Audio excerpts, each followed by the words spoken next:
T'as acheté un appartement assez jeune, c'est quand même une sacrée performance. En fait, c'est ce qu'on croit, mais en fait, c'est facile. J'avais 25 ans, j'étais fin de droit du chômage, j'étais au RSA, j'ai vécu avec le minimum de ce à quoi t'as droit. Allez, à 30 ans, il faut que je sois rentier et millionnaire. Et donc, j'ai lu des bouquins là-dessus qui expliquaient comment s'enrichir et comment acheter de l'immobilier, même en partant de rien. Je suis parti à Paris, j'ai pris un petit boulot quelconque dans un service client. Et dès lors que j'étais en CDI confirmé au bout de 3 mois, j'ai pris un crédit pour acheter un parking, pour le mettre en location. Et donc, l'idée, c'était j'achète le parking, je mets un peu de thunes de côté en plus avec mon taf. Ensuite, j'achèterai un autre parking pour louer et tout. Et donc, le parking, tu peux augmenter la rentabilité encore en le louant non pas à une voiture mais à 3 motos. Une voiture 100 €, tu vas le louer. 3 motos, tu vas louer, je sais pas, 3 fois 50 €, donc tu es à 150 € que ça te rapporte par mois. Tu as énormément d'idées de compléments de revenus à côté de ton taf. Et l'important, c'est que tu peux utiliser le fait d'être salarié et d'avoir un CDI pour aller voir une banque et demander un crédit. Et ça s'appelle l'effet de levier du crédit. Donc moi, j'ai d'abord acheté le parking, puis après, j'ai acheté un petit appart. Moi, je restais locataire. J'étais même hébergé à l'arrache chez un pote. Je dormais sur son canapé. Lui dormait sur le lit au-dessus.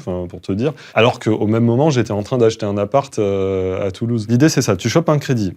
Je te la fais très simple.